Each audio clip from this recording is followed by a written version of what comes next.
and thank you for inviting us along to do this event. And thank you to my colleagues from across the UK government who've joined us this afternoon. So my name is Margaret Whitby, and I work for the Border and Protocol Delivery Group, which is a cross-government body that focuses on the border. So that's our real area of focus here. We want to make sure everybody understands what they need to do to get their goods flowing across the border after the end of the transition period. As you all know, it ends on the 1st of January 2021. And of course, the free movement of goods between the EU and Great Britain will end at that point. So controls will be in place to move your goods. And it's worth pointing out, my colleague David Villali from HMRC and James Sharp will go through this in more detail, but the UK government, of course, has recognised the impact of coronavirus on businesses' ability to prepare, and so there is a staged approach to the introduction of some controls for UK imports. So this applies to imports to the UK. As I said, my colleagues will talk you through this. I'm not going to talk to you today about the movements in relation to goods moving into Northern Ireland and work on Northern Ireland Protocol. I know many of you will be watching the newspapers and know that work continues in this area. And we will come back to you and talk to you with colleagues in more detail when we know more about that. But today is all about the movement of goods between the EU and Great Britain. For those of you who have read it, well done. We published the border operating model on the 13th of July. It was on gov.uk, approximately 200 pages worth. It does outline everything you ever wanted to know and has some very good flow charts about moving particular goods, everything from diamonds to bottled water.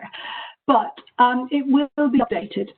We are working on that in Border and Protocol Delivery Group with partners across government as we speak.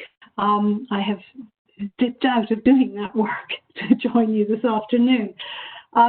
It will be updated. There will be more information in there, more detail as policies and things become more settled. So we expect to have an updated border operating model published next week, date to be confirmed, but keep your eyes peeled. But for today, we wanted to give you an overview of what was published in July. Things won't be changing. We're going to cover the steps that all of you in the supply chain will need to take, whether we have a free trade agreement between the UK and the EU or not. There are things that will need to be done, customs declarations, safety and security declarations, and of course, last but not least, SBS checks and certificates.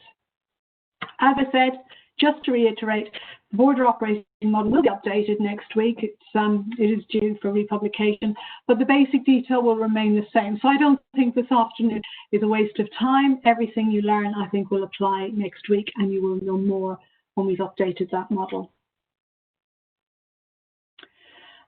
One of the key things, and for those of you who eagerly watch the UK press, one of the key concerns for all is readiness and trader readiness in particular. And we understand that you need to understand the requirements to ensure you are ready. But we wanted to get a sense, as we're talking to you and providing lots of information, we'd like you to give us a little bit of information too. If those of you who have access to a phone or a computer, if you could log into Slido, SLIDO, and my colleague Natasha is going to pose a question for you, and she will move on to a second question when you finish that one. So we'd like you to let us know which best applies to your business.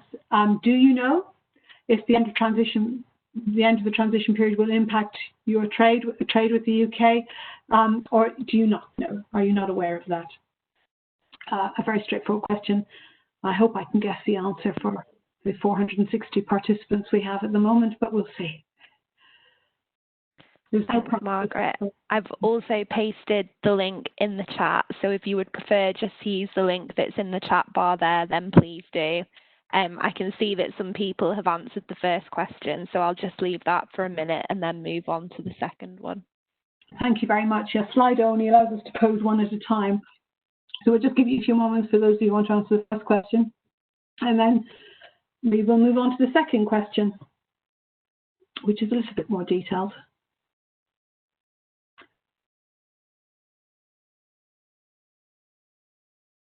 Natasha, are we ready to move on, do you think?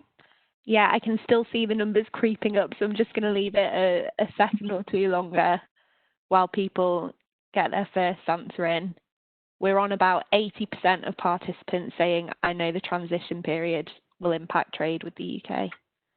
Thank you. That's good.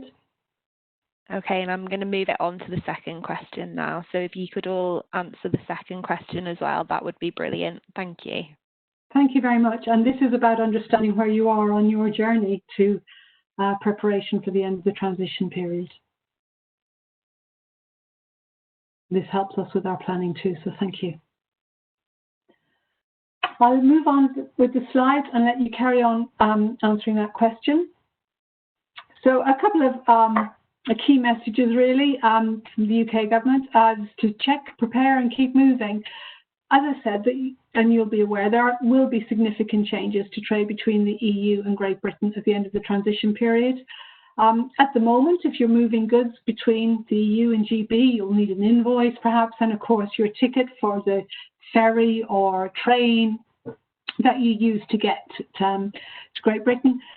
After the end of the transition period, of course, you're going to need to do an export declaration to move goods out of the EU, and you'll need to ensure that import declarations and requirements are met into Great Britain.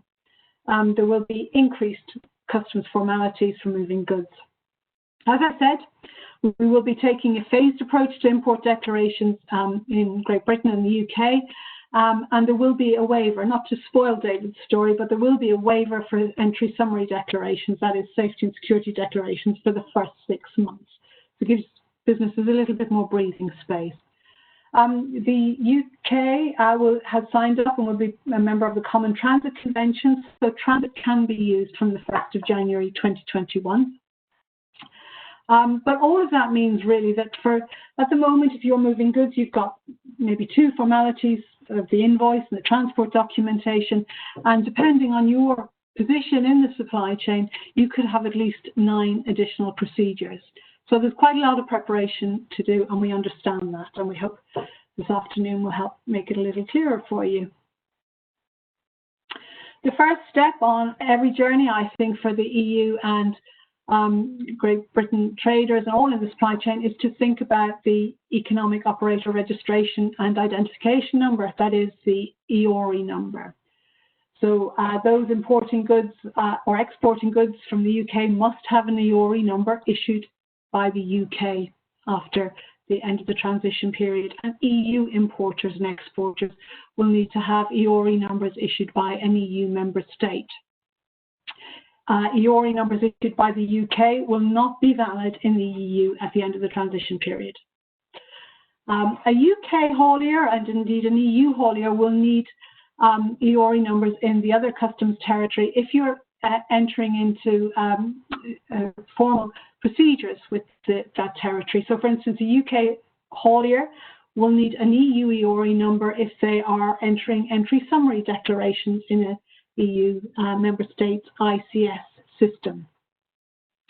So that's one of the key things, is thinking about the Iori number you may have at the moment and the Iori number you will need for the declarations and other formalities that you will need to complete. There's a lot of information published on Iori numbers on the UK website and indeed on the member state websites. The next thing, of course, and many of you will already be thinking about this, is establishing and agreeing your terms and conditions. Thinking about where you need to be established, be that in the EU or in Great Britain, and ensuring that the responsibility for customs checks, any duties paid, verification and release regimes, if things are held up at the border, who's responsible for all of that, and is it clear? The ICC, the International Chamber of Commerce, publishes standard trading terms and conditions. I see the sound is a bit poor. Sorry, I don't have headphones. I will try to speak more slowly and a little bit more clearly. The other thing to bear in mind as we come to the end of the transition period is if you have a authorised economic operator authorisation, and if that was issued by the UK, it will cease to be valid in the EU unless that is part of a free trade agreement. So worth thinking about the authorisations that you have in place, and will they continue to be valid beyond the end of the transition period.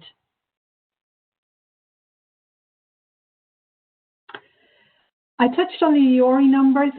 Again, it's probably, we get a lot of questions about this, and apologies to those of you who fully understand this, but it is worth just bearing in mind that you will need an Iori number in the customs territory in which you're interacting with. So if you are going to be lodging customs declarations in the UK, lodging entry summary declarations, that is safety and security declarations in the UK, you will need an Iori number, a UK Iori number, and that will start with GB. If you're going to be doing those